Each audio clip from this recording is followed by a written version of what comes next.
This clip is brought to you by SaveWithConrad.com.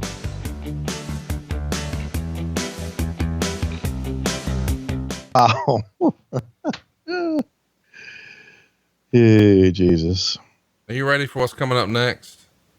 A promo with Dusty Rhodes and Saphire. I cannot wait to play the audio from this.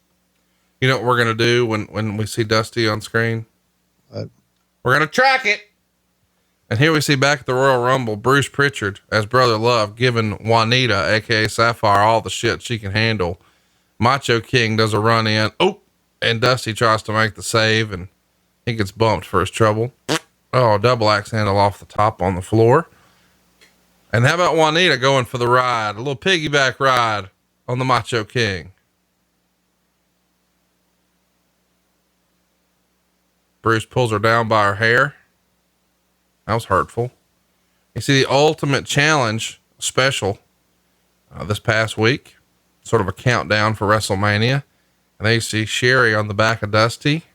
Saphire pulls her down, and we've got an old school cat fight here with Saphire and Sherri Macho. This is like a bizarre version of Beulah and Francine in ECW. Nothing like a hair beel. Hair beels are the best. Mm-hmm. I bet you probably, that's the reason there's all that hair at your house. I bet Lois has been hair beeling the dogs around.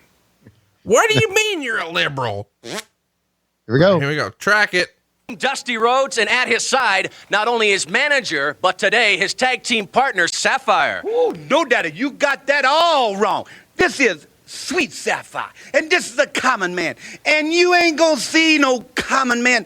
Dusty Rhodes motivating to the ring, sitting on a throne, pretending to be king. And you ain't gonna see no Sweet Saphire standing by my side with a crown on her head, pretending to be queen. Cause there ain't no king and queen no more. Oh, that's right, honey. So, Savage, if you and Sherri want to be crowned, me and Saphire can get the job done because we know what you're missing. You're missing the most important element in royalty. What you're missing is what we got. The crown jewel, baby. Whoa, come on, let's show them what we mean, baby. Yeah. Crown jewel?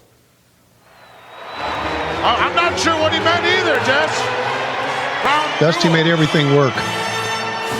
Yes, he did. As silly as the polka dot yellow and black gimmick was, he made it work. The Macho King. I thought of all the Randy Savage things, I love the Macho King as much as anything else. Because he made that work too. Yes, he did. With the scepter and the queen. Sensational Queen Sherri. Hell of a look, this capacity crowd, huh? Hell of a look.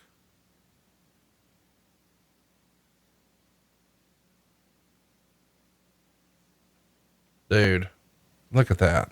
That's cool, man. I love that motherfucker. Macho King, man, I love the Macho Man, don't get me wrong, but I think I might love the Macho King as much or more.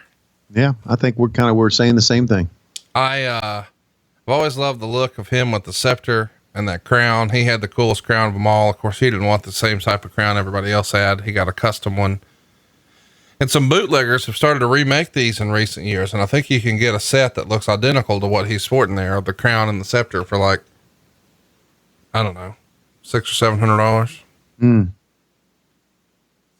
And part of me is like, man, I got to get that. And then the other part's like, what the fuck am I going to do with it when I get it? So what do you do with any of the shit that you get? Well, that's the thing. So, mostly what I'm trying to chase these days is like real ring use stuff. And then I'll find some sort of cool way to display it. But you're exactly right. I've wound up flipping most of the ring use wrestling stuff I've collected over the years, just because it becomes what am I going to do with it? Well, what you need to do is, you need to, find a place, and you need to have yourself a museum. Why would I do that? Because then Huntsville will become a destination for wrestling fans. But why would I do that? To make money, you dumbass. See, that's what your life's about. Oh, really? Yes. Okay. It's not a lie. Come to Huntsville. He has the Oz robe, the real one. You can put it on. Not anymore. For $100. $100. I'm not running a fucking wrestling museum. Okay. But I will have. Hey, you don't have to. Get Chris McDonald. Chris McDonald ain't doing shit in Canada. It's true. Get him to come down and run it for you. Well, here's what I'd like to do. I am looking forward to when we have our low-key big hog get together, hopefully in July. I've got a new Ric Flair robe that I haven't even told you about or shown you. Oh my God. Yeah. I'm looking forward to that. One little dusty sign before the sign era. And here he comes, buddy.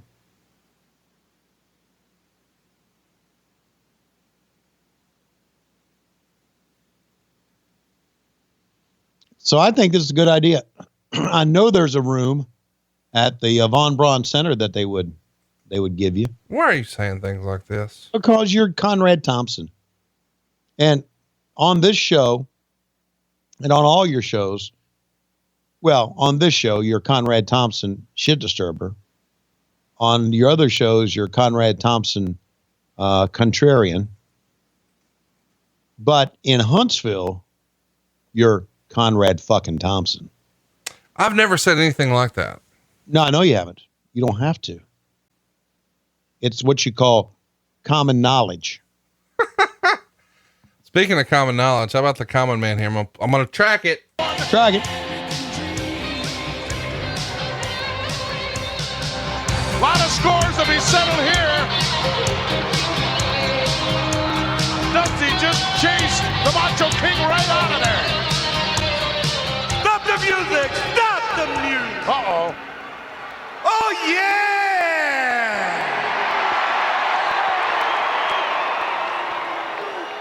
I got something for you tonight, baby! Oh, no. You know what? I and Sapphire know what you're missing in royalty.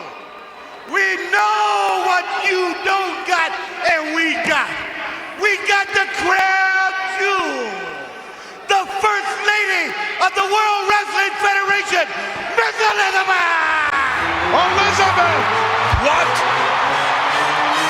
What is she doing here? The First Lady of the World Wrestling Federation, former manager of the Macho King, Elizabeth! What a big moment. What a big pop from Miss Elizabeth. It's amazing that she was, and Lord, I don't mean to be dismissive here, but it's amazing she was this over when realistically it's not like she's done a lot of spectacular promos or bumps or anything like that. She just had a presence where less is more, and man, they just did it just right with her, where you felt like she was this special person that should be celebrated and you should sort of put her on a pedestal. And I don't know, it's just, they handled her so differently than the way we've seen maybe any other woman in history handled in wrestling. Yeah, you're right. She was special. They made her seem special. She was positioned perfectly, I thought. I remember doing that one promo with her on Challenge or maybe Superstars, and it was completely scripted out by Vince. What I said and what she said, and she followed it to a T, and it was less is more with her. That was my point. She didn't have to do anything. Like right. Everybody else has to really work hard to get your attention. She doesn't have to do anything. And she's going to be in a big spot. Pretty remarkable. I thought about something too, as Dusty was grabbed the microphone in his illustrious career. And of course, you know, Dusty didn't have many more years after this wrestling. Yeah. Just a handful. Right. This is the biggest crowd Dusty ever wrestled in front of. Yeah. How about that? Well, it's also too, you know, by the way, I love seeing him rock these white and yellow boots. Piece of my, favorite piece of my collection. Cause those to me are like the iconic Dusty Rhodes boots. Cause it's probably what I grew up on, but My first live WWF show. Well, we've talked about it a lot on the show that my dad used to take me to a lot of WCW/NWA stuff because you guys would run TV tapings in Montgomery. And at the time I lived in Prattville, which is a suburb of Montgomery. So it was easy for us to just pop over, and somewhere at mom's house is a photo of a 8 or 9-year-old Conrad with, the Z-Man. And I'll get that to you whenever mom finds it, cause I know it's a personal favorite of yours, I'm sure. Mm-hmm. But, the first ever main event of a WWF show I saw was here at the Von Braun Center, right down the street from where I live now. And on top in the main event, it was the Macho King versus Dusty Rhodes. And I mean, I'll remember that show like it was yesterday, forever. We were on the floor about 13 rows back. Of course, at the time I didn't know that meant, oh, you're not going to see shit. But, of course, when the wrestlers came out, me being a little dumbass, I would run over to the guardrail and I got to touch the Macho Man. And as a little kid, it's such a big deal when you could reach out and touch your favorite wrestler. Like, I don't know what you thought was going to happen, but you just assumed you were going to like be transported or some shit. I don't know. Like, sure, this guy's got magical powers. I got to reach out and touch. And then you grow up and you're like, what the fuck was that about? But still, the Macho Man turned around and did his little finger in my eye and, you know, tried to quote unquote get the heat on me. And my little 8-year-old ass was freaking the fuck out. Such a big moment in my wrestling fandom. So watching this match back hits me in all the feels. Mm-hmm. You know, I get it, because when I was a fan and we would go to the Greensboro Coliseum or the Roanoke Civic Center or the Richmond Coliseum, we would always get tickets that were ringside tickets, but we wanted the ringside tickets because the ringside tickets at those venues would, like maybe the first 4 or 5 rows of ringside were on the floor, and then they would be on risers, you know? Mm-hmm. So we would be like right behind, but we would be up a little bit where we didn't have to look over people's heads. And we always wanted the tickets where the heels walked out, right there on the corner, because we wanted to be close to them. I didn't do that goofy shit you did, reach out and touch them or anything like that. But I was always right there on the side where they walked out, so I could be close to them, see them up close, walk out. Yep. Yeah. That's where I sit all the time.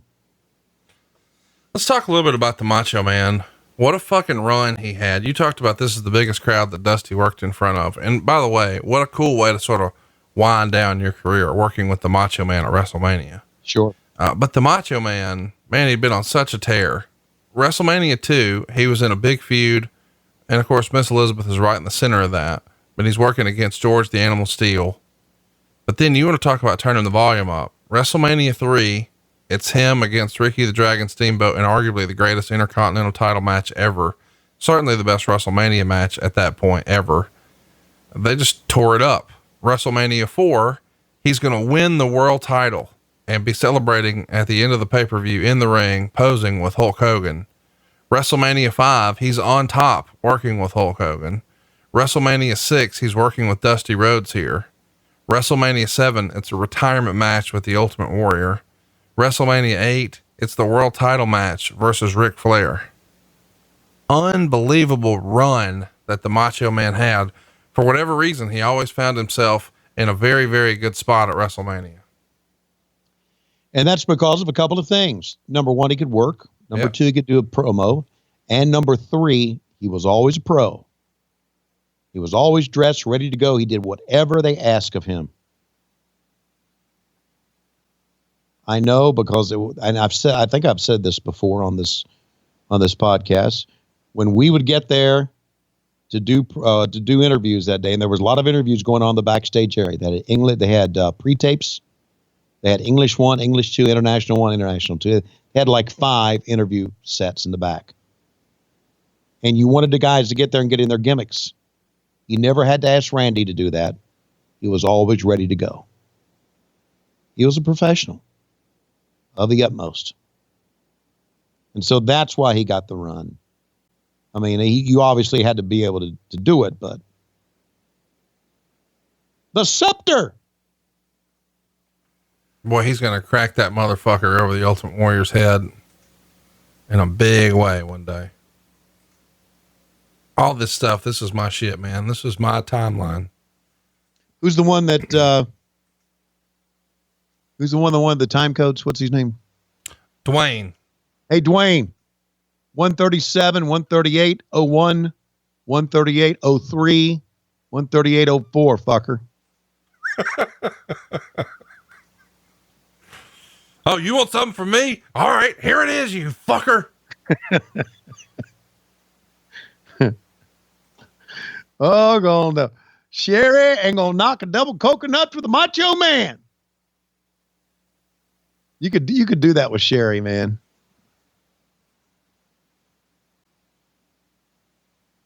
I think I've asked you this before. She's in the Hall of Fame, isn't she? Yes, she is.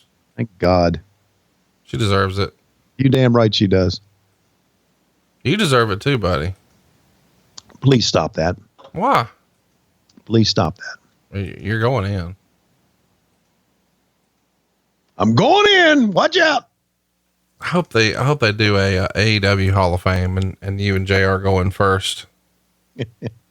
Well, you gotta, with you guys, you don't want to put you in posthumously, so you gotta hurry.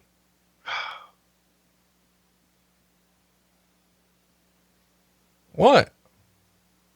Living with Lois is high risk, man. She could come across that head with a fucking frying pan any day now. Yes, when I'm not looking. I mean, that could be all she wrote, buddy. Mm-hmm. Bing. Elizabeth rolled her in. Hey, so you never told us as we're watching these guys tear it up here.